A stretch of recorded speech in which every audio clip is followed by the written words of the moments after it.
Bitcoin isn't money. 비트코인은 단순한 돈이 아닙니다.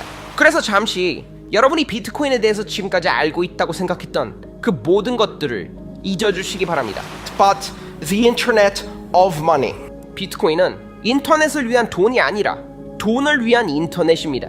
비트코인과 블록체인 기술은 지금까지 분리되어 있던 돈의 시스템을 하나로 통합합니다. 이거 어디서 많이 본 구조 같지 않으신가요? 인터넷 이전의 커뮤니케이션이 딱 이랬습니다. 사진을 보내는 통신 시스템이 따로 있었고 편지를 보내는 시스템도 따로 있었고 근거리 통신과 장거리 통신이 각각 달랐죠. 그리고 인터넷이 등장하면서 이 모든 것들을 하나로 통합해버렸습니다. 돈의 인터넷이 하는 일도 똑같습니다. 전 세계 어디든 어떤 참여자든 누구의 허락도 필요 없이 몇 초 만에 아주 작은 마이크로 결제부터 기가 단위 초대형 거래까지 모두 처리할 수 있는 단일 네트워크를 만드는 것입니다. 여러분, 요즘 주변 분위기 보니까 어떠세요? 비트코인 떡상할 것 같아서 불나방처럼 몰려왔던 유동성이 계속되는 하락과 지지부진한 횡보에 지쳐서 하나둘씩 모두 떨어져 나가고 있죠? 상승 구간에 강한 확신을 주던 가슴 떨리던 마이클 세일러의 연설도 이제는 다 사기꾼 이야기라고 하고 매크로 분석을 쉽게 풀어서 설명해주던 리날들의 강의 내용을 들어도 그래서 어쩌라고. 화폐 시스템 망가졌다더니 비트코인은 왜 안 올라? 이런 얘기만 하고 있죠. 사이페딘 아모스가 경제학적 관점에서 비트코인이 왜 좋은 돈인지를 계속 말해줘도 오히려 뻔한 소리 한다면서 반감만 드시는 분들도 많이 계실 겁니다. 그런데 여러분, 그런 생각들에 휩싸여서 답답한 마음에 단기적인 차트 분석, 트레이딩 영상에 기웃기웃하지 마시고요. 이럴 때일수록 비트코인의 본질을 제대로 설명해주면서 비트코인이 왜 존재해야 하는지, 왜 의미가 있는지를 알려주는 오래된 비트코인 계명가, 비트코인 고트 안드레스 안토노플로스의 메시지를 제가 여러분들께 들려드리려고 준비했습니다. 이럴 땐 이런 거 들으셔야 돼요. 대부분의 사람들이 비트코인이 뭔지 관심도 없었던 2016년에 그는 그의 저서와 강연을 통해서 사람들에게 어떤 메시지를 계속 전달했었는지, 그리고 그 변함없는 본질이 무엇인지 지금 바로 함께 들어보시죠. Let's go! It's actually very difficult to explain Bitcoin. I've spent the last 5 years. 사실 비트코인을 설명하기가 매우 어렵습니다. 저는 지난 5년 동안 비트코인을 설명하는 법을 배웠는데 제 모든 시간을 써왔습니다. 그게 제 본업이에요. 그런데 문제는 개발자들이 계속해서 새로운 것을 만들어낸다는 점입니다. 그러면 저는 그걸 또 처음부터 다시 설명해야 하죠. Forget everything you think you know about Bitcoin. 그래서 잠시 여러분이 비트코인에 대해서 지금까지 알고 있다고 생각했던 그 모든 것들을 잊어주시기 바랍니다. 블록체인에 대해서 들었던 이야기들도 전부 내려놓고 가장 기본적인 것들부터 다시 시작해보겠습니다. 2011년 저는 처음으로 비트코인에 대해서 들었습니다. 그때 제 반응은 비트코인을 처음 접한 대부분의 사람들과 완전히 같았죠. 심지어 비트코인을 만들었던 사람도 그랬을 겁니다. 제 첫 반응은 이거였습니다. 아, 이거 그냥 너드들끼리 쓰는 돈이네. 도박 같은 데 쓰는 거 아니야? 그로부터 6개월 뒤 저는 다시 비트코인 이야기를 접하게 됐고 이번에는 이 시스템을 세상에 내놓은 백서를 읽게 됐죠. 컴퓨터 화학과 분산 시스템을 전공한 제 배경 덕분에 저는 제가 그동안 비트코인이라고 생각해왔던 이미지, 그 뒤에 숨겨져 있는 진짜 모습을 볼 수 있었고 그 순간 정말 말 그대로 충격을 받았습니다.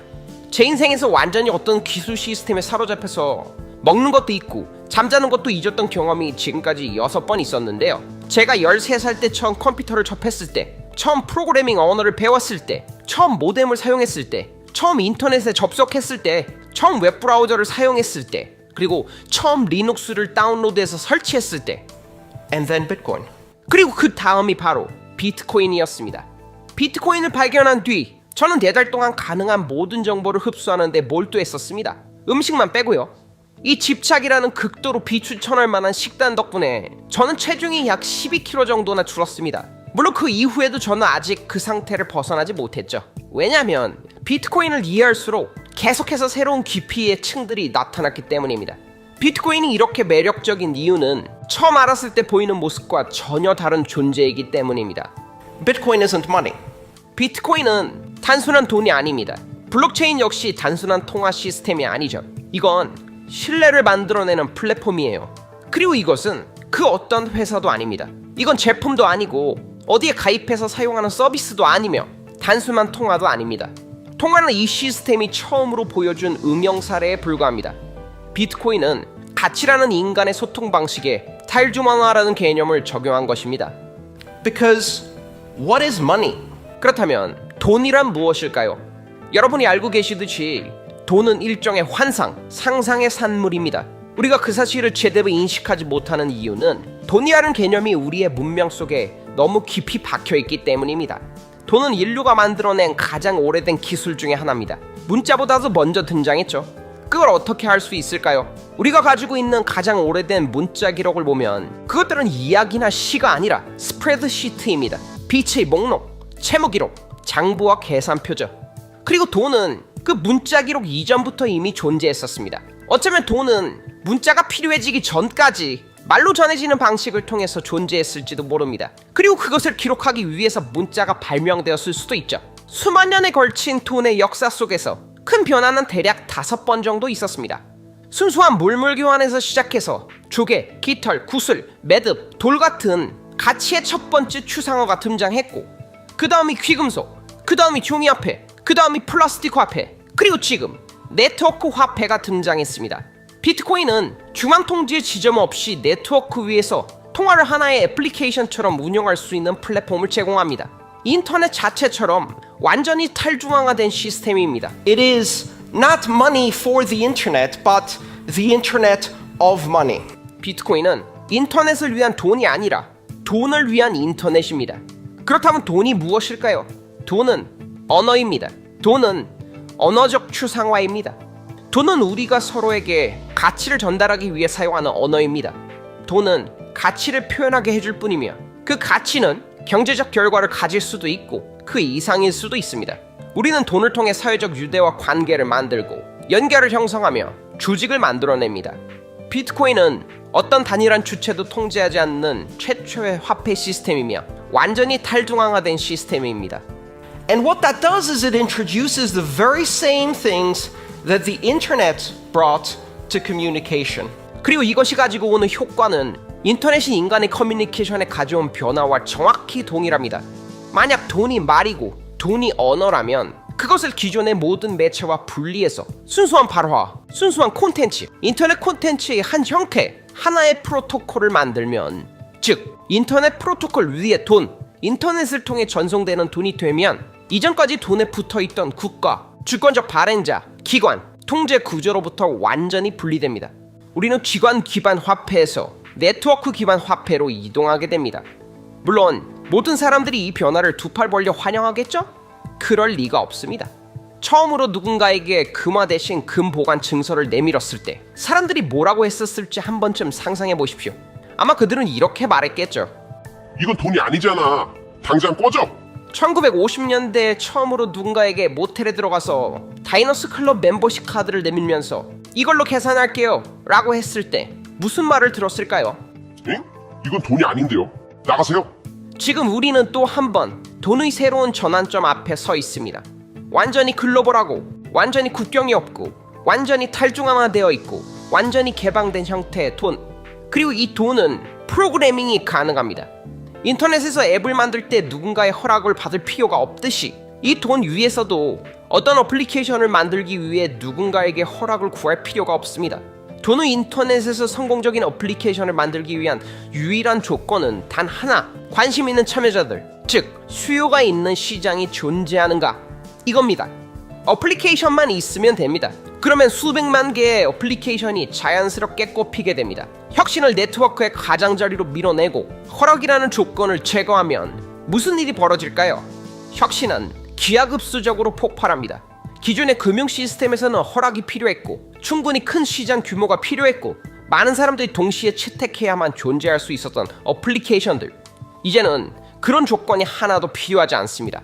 전 세계 누구나 스마트폰으로 앱 하나를 다운로드하거나 심지어 문자 메시지가 되는 피처폰만 있어도 오늘날 은행 기관이 가진 것과 동일한 권한을 즉시 가질 수 있습니다. 그리고 제가 누구나라고 말할 때 그건 아직 절반도 설명하지 못한 겁니다. 아이러니하게도 비트코인과 블록체인 기반의 화폐는 국경을 인식하지 않을 뿐만 아니라 사람조차 인식하지 않습니다. 당신이 사람인지 냉장고인지 자율주행 자동차인지 중요하지 않습니다. 역사적으로 화폐를 소유하려면 개인이든 기업 같은 개인들의 집합이든 인격체였어야 했습니다. 하지만 비트코인은 기계가 소유할 수 있고 소프트웨어 에이전트가 소유할 수 있습니다.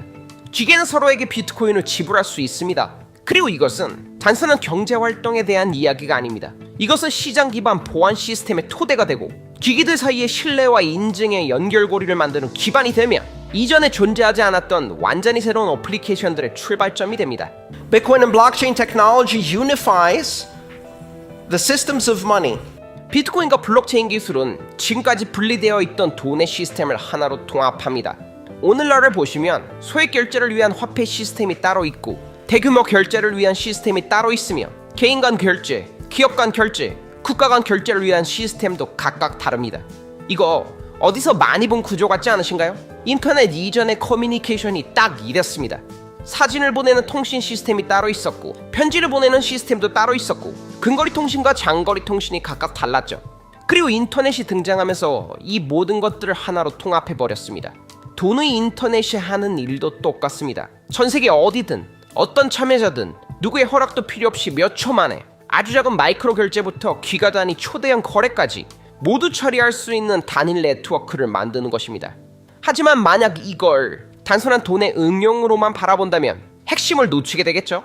왜냐면 이 플랫폼의 언어, 이 기본 구성 요소들을 이용해서 가치를 전달하는 또 다른 언어들을 만들 수 있기 때문입니다. 토큰, 보상 포인트, 브랜드 충성도 코인 같은 것들이죠. 이미 비트코인의 설계 방식, 즉 그 레시피를 활용한 디지털 화폐가 1000개가 넘습니다.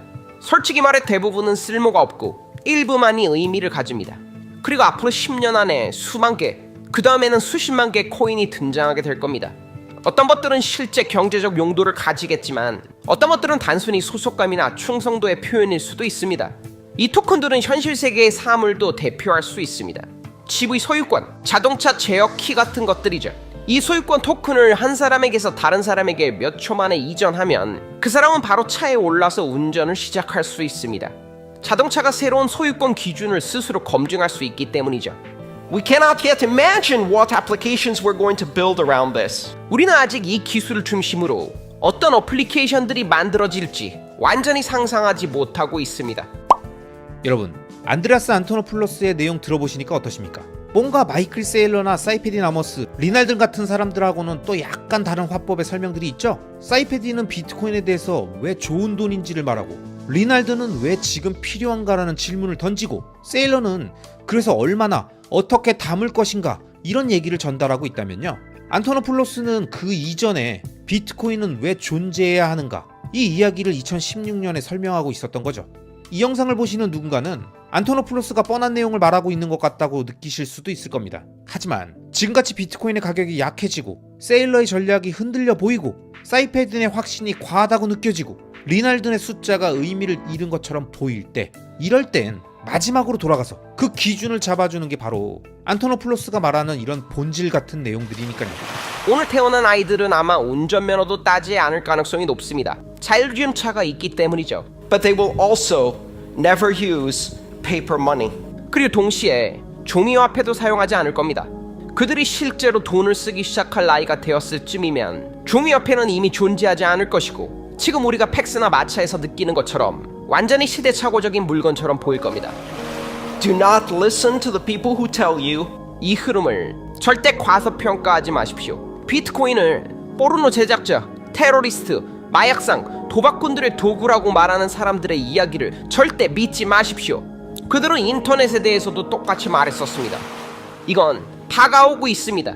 우리가 상상하는 것보다 훨씬 빠르게 오고 있고 우리가 가늠할 수 있는 것보다 훨씬 깊으며 처음 접했을 때 바로 이해할 수 있을 만큼 단순한 것도 아닙니다. 여러분, 비트코인의 가격이 지지부진하면 사람들은 늘 이런 말을 합니다. 아우, 비트코인 꼴도 보기 싫다. 마이클 세일러 이놈 때문에 완전 망했어. 비트코인이 미래의 돈이라는 건 인정. 근데 수익률만 보면 차라리 미국 주식이 난 것 같은데? 다 알겠고. 그래서 언제 오르는데? 이런 얘기들이 이곳저곳에서 들리죠. 차트를 봐도 도저히 답이 없어 보이고 뉴스에도 호재는 하나도 없고 당분간 횡보하거나 더 크게 한번 빠질 것 같으니까 계속 사 모으려고 하다가도 그냥 좀 더 내릴 때까지 기다려서 그때 왕창 사는 게 좋은 거 아니야? 아니, 이럴 땐 적당히 오르면 팔고 밑에서 또 잡고 이것만 반복하면 될 것 같은데? 나쁘지 않네. 이런 생각들이 머릿속을 지배하죠. 그런데 여러분, 딱 2022년 대하락장 때도 똑같았습니다. 계속해서 하락하고 지지부진하니까 분명히 어제까지 하락이었는데 2023년 1월 1일부터 갑자기 상승했죠. 그러니까 몇 달 전에 이미 나왔던 뉴스들이 방금 나온 호재 뉴스처럼 등장하고 뉴스와 유튜브에서 난리를 칩니다. 그리고 급격하게 쭉 올려버리면서 순식간에 분위기, 공기를 완전히 바꿔버리죠.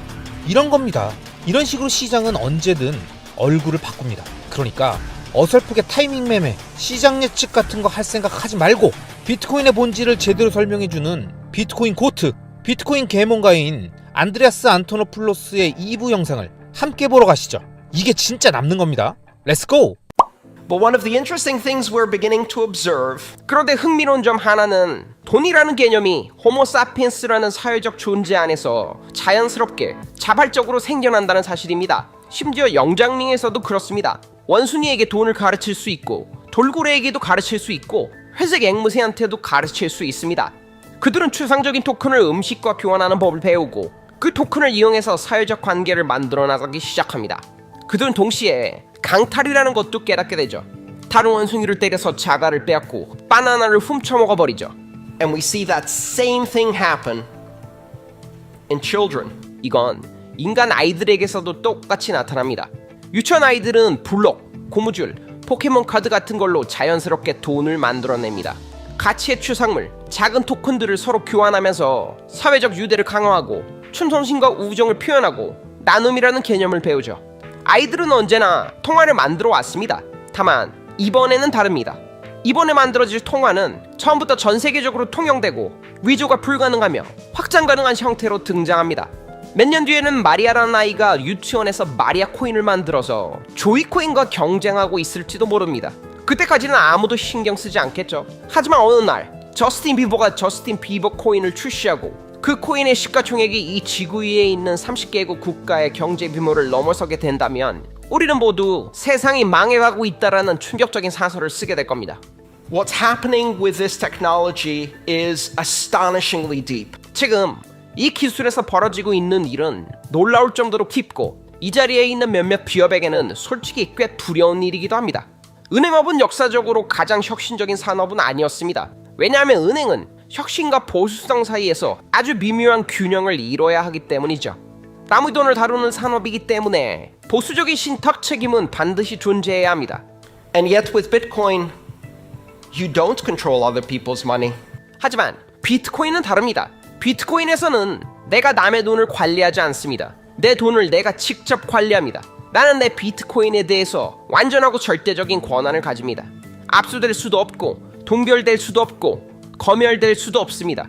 내 거래는 가로채질 수 없고 중단시킬 수도 없습니다. 그리고 이 모든 걸 거의 완벽한 익명성 속에서 할 수 있습니다.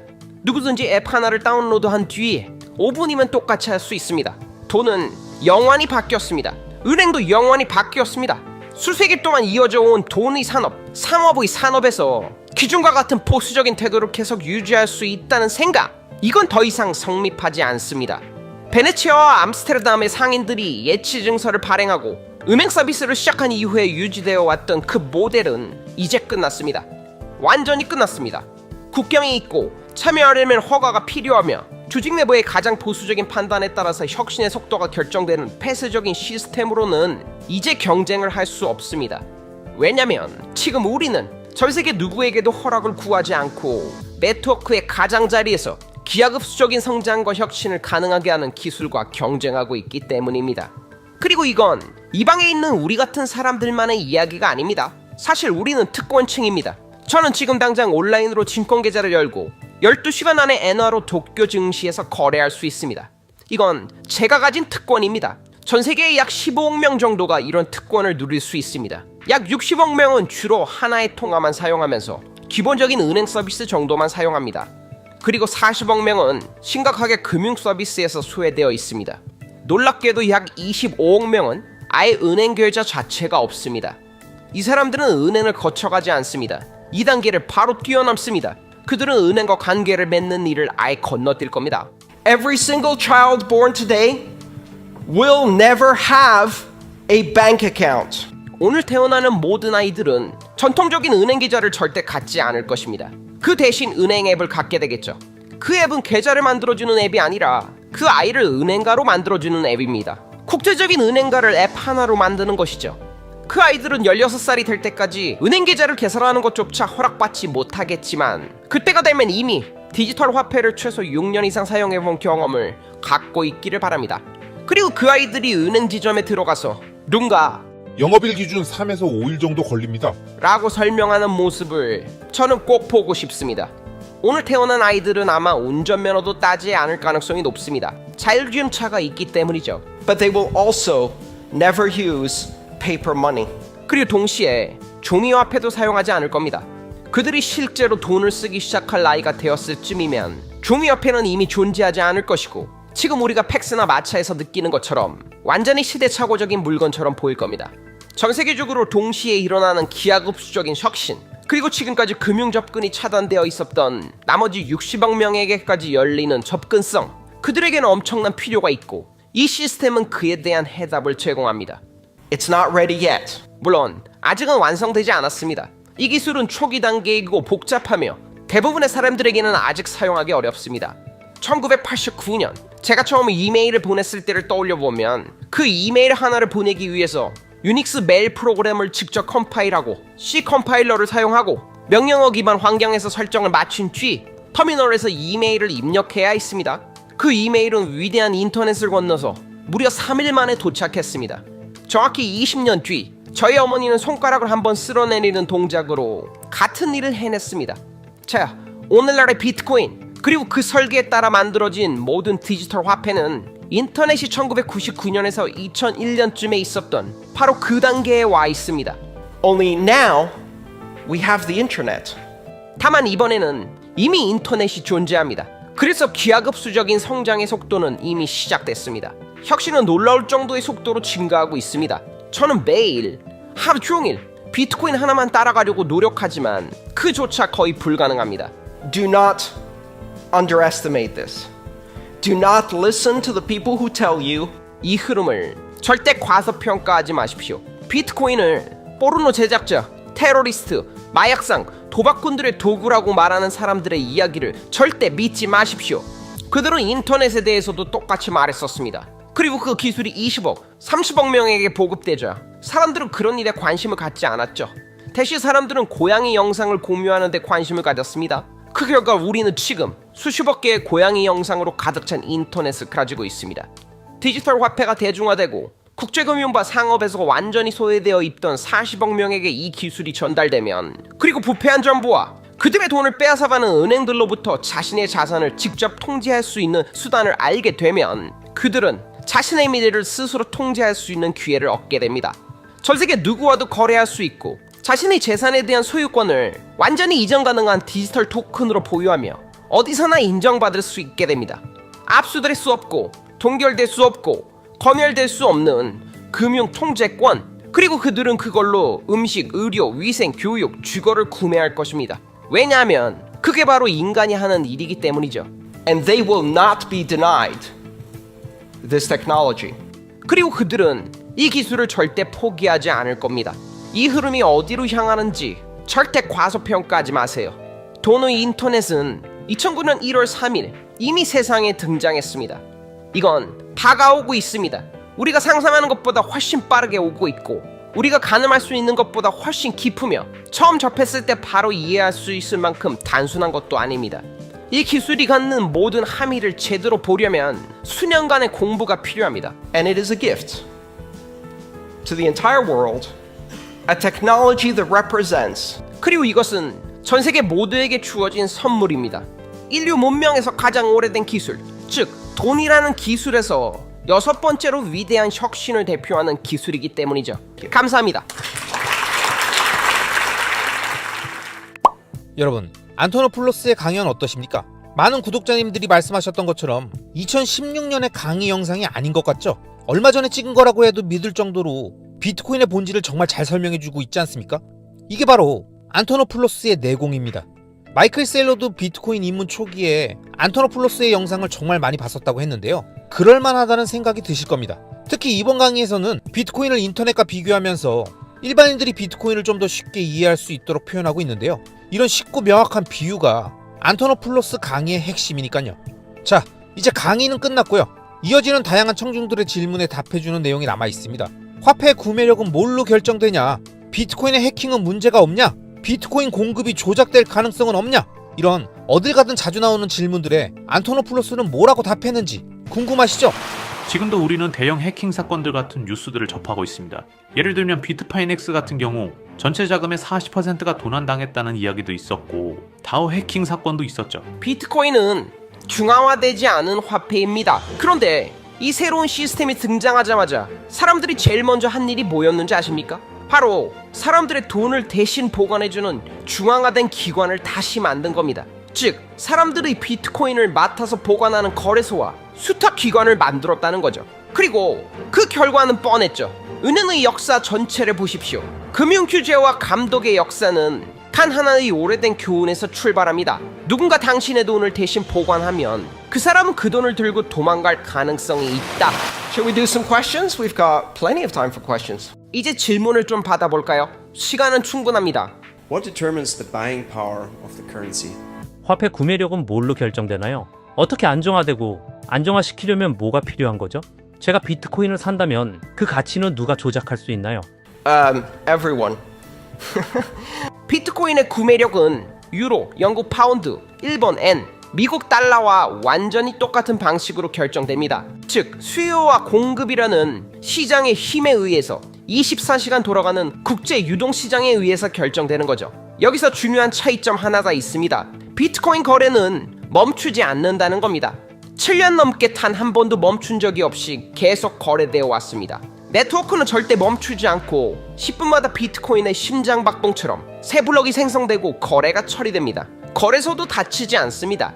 비트코인에는 종가라는 개념이 없습니다. 항상 이어지는 연속적인 평균 가격만이 있을 뿐이죠. 현재 비트코인은 전 세계에서 약 120억 달러 규모의 시가총액으로 거래되고 있습니다. 그런데 전 세계 통화라는 관점에서 120억 달러가 뭐냐고요? 상어가 들끓는 바다를 헤엄치는 아주 작은 치어에 불과합니다. 그러니까 모든 트레이더, 모든 고래들이 들어와서 가격을 이리저리 흔들어 놓습니다. 지금 시점에서 비트코인으로 살아간다는 경험, 제가 지난 3년 넘게 전업으로 해온 그 경험은 정말 롤러코스터입니다. 하루 만에 20에서 30%가 움직이는 일도 수없이 봤습니다. 그럼에도 불구하고 장기적인 흐름을 보면 거래량은 증가하고 거래 건수도 증가하고 변동성은 점점 줄어들고 있습니다. 그리고 이게 정말 흥미로운 점인데요. 저는 이걸 미국인에게 팔 필요도 없고 영국인에게 설명할 필요도 없으며 아르헨티나 사람에게는 설득할 필요도 없고 브라질 사람에게 납득시킬 필요도 없고 베네수엘라 사람에게는 더더욱 설명할 필요가 없습니다. 한 컨퍼런스에서 아르헨티나 사람이 저에게 이렇게 말했습니다. 저는 변동성이 걱정되진 않아요. 우리나라 통화는 이렇게 요동치고 비트코인은 이렇게 변동하니까 저는 차라리 비트코인으로 갖고 있는 게 낫습니다. 그리고 그들에게 왜 국가와 돈의 분리가 좋은 생각인지는 설명할 필요도 없죠. 왜냐? 불과 35년 전 정권을 반대했다는 이유로 사람들을 비행기에서 던져버리는 일이 있었던 이유를 그들은 알고 있기 때문입니다. 그래서 변동성이라는 것은 결국 상대적인 개념입니다. 다른 질문 있으신가요? 자, 마이크를 한번 전달해 드릴게요. 잠시만요. 네네, 여기 계시네요. 아, 죄송합니다. Where are we? There you are. Sorry. Thanks. Great speech. 굉장히 인상적인 연설이었습니다. 근데 한 가지 질문이 있습니다. 말씀을 듣다 보니까 다소 한쪽 측면만 강조되는 느낌이 있었는데요. 지금도 우리는 대형 해킹 사건들 같은 뉴스들을 접하고 있습니다. 예를 들면 비트파이넥스 같은 경우 전체 자금의 40%가 도난당했다는 이야기도 있었고 다오 해킹 사건도 있었죠. 이런 사례들을 보면 이 진화에 대해서 아직 전부 신뢰하기 어려운 어두운 측면도 있는 것 같습니다. 이 부분에 대해서 조금만 설명해 주실 수 있을까요? 물론입니다. 자동차가 처음 등장했을 때 핸들이 함께 발명된 것은 아니었습니다. 핸들은 자동차가 나온 뒤 30년이 지나야 등장했습니다. 왜 그랬을까요? 초기 자동차는 가죽끈 2개를 잡아당겨서 왼쪽, 오른쪽으로 조향했습니다. 말이 끄는 마차에서 쓰던 고삐를 그대로 자동차 조향에도 사용했던 겁니다. 이걸 스퀘어모픽 디자인이라고 부릅니다. 과거의 시스템에서 쓰던 형태를 새로운 시스템 안에 그대로 끌고 들어오는 설계 방식을 말하죠. 즉, 새로운 차원의 가능성을 보지 못한 채 과거의 그림자를 그대로 복제하는 것이죠. 자, 그럼 이제 생각해 봅시다. 비트코인은 중앙화되지 않은 화폐입니다. 여기서 가장 중요한 원칙은 이겁니다. 당신의 키가 곧 당신의 돈입니다. 키가 당신에게 없다면 그 돈은 당신 것이 아닙니다. 그런데 이 새로운 시스템이 등장하자마자 사람들이 제일 먼저 한 일이 뭐였는지 아십니까? 바로 사람들의 돈을 대신 보관해주는 중앙화된 기관을 다시 만든 겁니다. 즉, 사람들의 비트코인을 맡아서 보관하는 거래소와 수탁 기관을 만들었다는 거죠. 그리고 그 결과는 뻔했죠. 은행의 역사 전체를 보십시오. 금융 규제와 감독의 역사는 단 하나의 오래된 교훈에서 출발합니다. 누군가 당신의 돈을 대신 보관하면 그 사람은 그 돈을 들고 도망갈 가능성이 있다. 그래서 수백 년 동안 규제와 감독이 생겨났습니다. 그럼에도 불구하고 헤지펀드, 은행, 국가통화 시스템에서 이런 일은 계속 반복됩니다. 그리고 비트코인에서도 똑같은 실수를 반복하면 당연히 같은 일이 벌어지겠죠. 오히려 더 상황이 나쁘죠. 왜냐면 대부분의 암호화폐 공간에서는 제대로 된 감독과 규제조차 없기 때문입니다. 그래서 해킹이 발생하는 겁니다. The answer is really simple. 하지만 해결책은 매우 단순하죠. 탈중앙화된 화폐를 다시 중앙화하지 마십시오. 미래의 화폐 시스템에 과거의 은행 모델을 억지로 끼워 넣으려고 하지 마시라고요. 비트코인의 보안은 어떤 기관이 보장해주는 것이 아닙니다. 탈중앙화 자체에서 자연스럽게 생겨나는 성질이에요. 예를 들어 제가 100만 명의 사용자가 각자 자신의 키를 직접 보관하고 있는 비트코인을 해킹하려면 저는 100만 명을 각자 따로따로 해킹해야 합니다. 하지만 그 100만 명이 모두 자신의 키를 하나의 기관, 하나의 조직에게 맡긴다면 그때는 딱 한 곳만 뚫으면 됩니다. 그리고 그게 바로 지금 우리가 보고 있는 대형 해킹 사건들의 본질입니다. 그렇게 되면 어떻게 될까요? 전 세계 모든 해커들의 시선을 끄는 꿀단지가 만들어지는 겁니다. 그리고 지난 7년 동안 실제로 어떤 일이 벌어졌는지 보시면 이해가 되실 겁니다. 시가총액 약 120억 달러 규모의 비트코인은 현재 전 세계에서 가장 큰 암호학적 시스템이고 가장 큰 공개키 인프라이며 동시에 가장 큰 보안 꿀단지입니다. 그런데도 비트코인이 안전한 이유는 공격을 받지 않았기 때문이 아닙니다. 비트코인은 매일 24시간 이 지구에서 가장 정교한 공격자들에게 끊임없이 공격을 받으면서 그 공격 속에서 면역력을 만들어 왔기 때문에 안전합니다.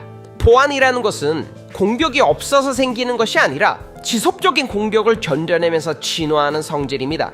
이런 환경에서 PHP와 MySQL로 만든 중앙화 거래소 하나에 1억 5천만 달러짜리 자산을 모아두면 그건 그냥 상어들을 초대하는 겁니다. 그래서 비트코인 은행은 해킹당하고 비트코인 거래소는 해킹당합니다. 하지만 비트코인 자체는 해킹된 적이 없고 해킹될 수도 없습니다. 왜냐하면 압력을 가할 수 있는 단일 실패점이 존재하지 않기 때문이죠. 완전히 탈중앙화되어 있기 때문입니다.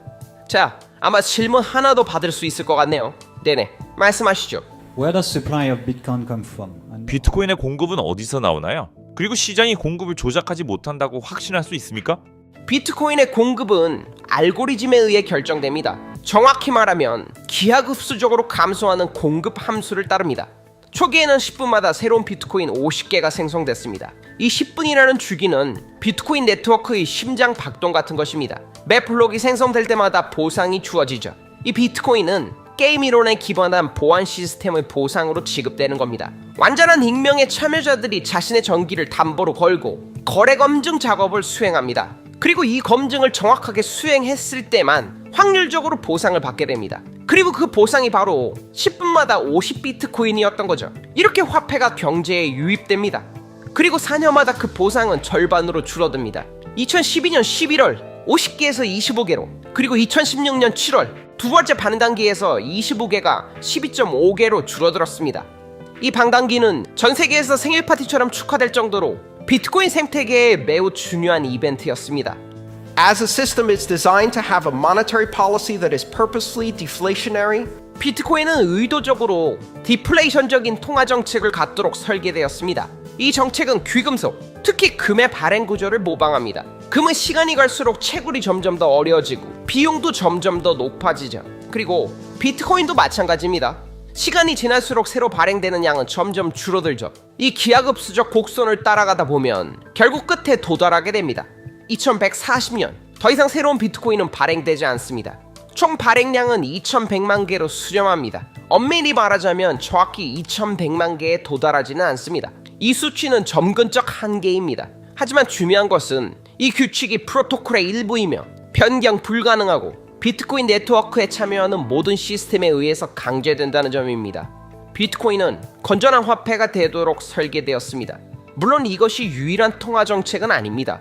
다른 디지털 화폐들도 서로 다른 통화 정책을 실험하고 있죠. 하지만 비트코인의 역할은 분명합니다. 수많은 시스템 위에 놓일 아주 단단한 기축자산, 즉 디지털 준비 통화로 기능하는 것, 그것이 비트코인의 본질적인 위치입니다. 금융회사가 아닌 기업분들께서 비트코인을 가치저장 수단으로 실험하려면 어떤 방식으로 접근해야 하는지에 대해서 조언드려야 할 것 같습니다. 가장 먼저 이해하셔야 할 점은 이것이 단순한 화폐가 아니라는 것입니다. 블록체인은 신뢰를 위한 플랫폼이며 진실의 기록을 남기는 역사적 원장으로 사용할 수 있습니다. 정보를 등록할 수 있고 다양한 형태의 토큰을 만들어서 고객, 공급업체, 제조사 간에 교환할 수도 있습니다. 또한 아주 단순하게는 국경을 넘는 결제 수단으로도 활용될 수 있습니다. 수출입 거래, 해외 송금, 지사나 파트너, 협력사에 대한 지급 등 오늘날 비싸고 느리고 복잡한 일들이 디지털 화폐를 사용하면 빠르고 저렴하고 간단한 일이 됩니다. 다만 아직은 초기 단계입니다. 그래서 지금 시점에서는 직접 배우고 이해하는 과정이 중요합니다. 여기서 반드시 하나 짚고 넘어가야 할 아주 중요한 포인트가 있습니다. 앞으로 여러분들은 블록체인이라는 말을 아주 많이 듣게 될 겁니다. 그런데 여러분이 듣게 될 블록체인 이야기의 대부분은 돈의 인터넷이 아니라 돈의 인트라넷에 관한 이야기라는 것입니다. 인트라넷이 뭐였는지 기억나십니까? 회사 내부의 폐쇄된 네트워크에서 프론트 페이지나 아웃룩 같은 구식 소프트웨어 돌리고 낡고 정체된 컨텐츠와 지루한 어플리케이션들만 있는 환경이었습니다. 그리고 결국에는 보안도 제대로 유지하지 못해서 바이러스로 가득 차곤 했죠. 개방되지 않은 블록체인, 공개되지 않은 블록체인, 국경이 없는 구조가 아닌 블록체인, 누구나 혁신할 수 없는 블록체인은 지금 우리가 이야기하는 대상이 아닙니다. 그런 시스템은 은행 세 곳이 사용하는 청산 시스템 정도로는 쓸 수 있을지도 모르겠지만 그건 돈의 인터넷이 아닙니다. 이 구분이 정말로 중요합니다. 감사합니다. 여러분, 제가 계속 말씀드렸죠? 지금 이 영상은 2016년 강의 내용입니다. 2016년에 이런 얘기를 하고 이런 얘기를 듣고 있었던 사람들이 있었고, 그때 벌써 비트코인에 대해서 다양한 질의응답들을 하면서 왜 비트코인을 거래소에 보관하면 안 되는지, 왜 비트코인 가격의 변동성을 전혀 신경 쓸 필요가 없는지, 이런 것들을 다 알려주었잖아요. 그런데 보세요, 10년이 넘게 지났는데도 아직도 똑같은 질문들을 하고 똑같은 함정에 빠지면서도 공부하지 않고 있는 분들이 얼마나 많습니까? 그렇기에 아직도 우리에겐 많은 기회가 있습니다. 아직도 비트코인을 잘 모르고 똑같은 질문하고 똑같은 함정에 빠지고 계속 방황하는 분들이 많기 때문에 우리에게 비트코인을 모을 수 있는 기회가 있고, 비트코인을 직접 보유할 수도 있고, 관련 영상을 만들고 글을 쓰고 주변 사람들에게 알리면서 경제적 자립을 통해 시공간의 자유를 얻을 수 있는 그 소중한 기회가 비트코인을 통해 있다는 걸 꼭 기억하시기 바랍니다. 아시겠죠? 그럼 저는 또 좋은 영상들로 다시 인사드리겠습니다. 오늘도 함께 해주신 모든 구독자님들을 리스펙합니다.